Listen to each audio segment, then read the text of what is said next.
नमस्कार साथियों, मैं अमित कपूर, आम आदमी पार्टी। आप सब जानते हैं कि ये महराज मलिक साहब के बड़े ब्रदर के बेटे हैं और ये हमारे महराज मलिक साहब के फादर हैं। आप क्या कहना चाहते हो? बोलो बोलो ना, बोलो। आप अभी बोल रहे थे किसको? अब्बू को। अब्बू ये कह रहे हैं कि अब्बू को जल्दी से जल्दी छोड़ो और सरकार को इस बच्चे की आवाज़ सुननी चाहिए, क्योंकि ऐसे हजारों लाखों बच्चे हैं जो महराज साहब को बोलते हैं कि महराज साहब को जल्दी छोड़ो। आपने वीडियो देखी होगी, एक स्कूल का बच्चे जो है वो बोल रहे थे कि महराज साहब को जल्दी छोड़ो, मैंने प्राइवेट स्कूल में नहीं जाना, मैंने गवर्नमेंट स्कूल में जाना है और महराज साहब हमारे गवर्नमेंट स्कूलों को अच्छा करेंगे। आप क्या कहना चाहते हो? बोले आप बोलो। मैं नहीं बोलूंगा। बोलो जल्दी छोड़ो, बोलो जल्दी छोड़ो। जल्दी जल्दी छोड़ेंगे तो तभी हालात ठीक होंगे, वरना के बच्चे दर बदर हैं।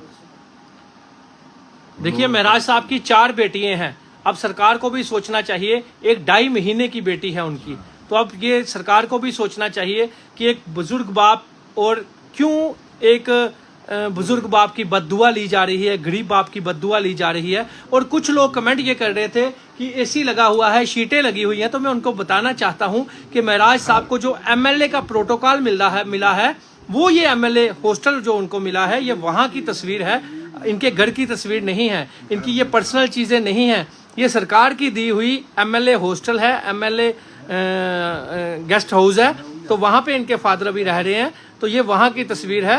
ये गरीब और एक गरीब परिवार है, एक गरीब परिवार से उठा मजलूम की आवाज जो महराज मलिक साहब बने थे, ये उनके बड़े भाई के बेटे हैं, ये उनके फादर हैं। तो इनका यही कहना है कि जल्द से जल्द मेरे बेटे को जो है वो रिहा किया जाए और सरकार जो है, चाहे वो सेंटर सरकार है, इस इंसाफ करे, क्योंकि वो मजलूम और गरीब की आवाज़ उठाते थे।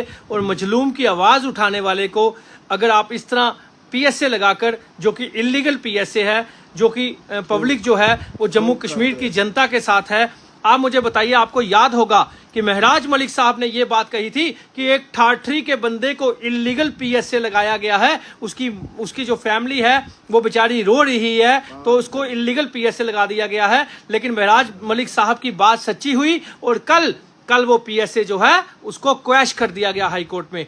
तो ऐसे पीएसए लगाने ही क्यों है आप लोगों ने, जो कि पीएसए हाई कोर्ट में क्वैश हो जाते हैं? तो ऐसे पीएसए क्यों लगाने हैं? क्यों ऐसे दरबदर करनी है किसी की फैमिली?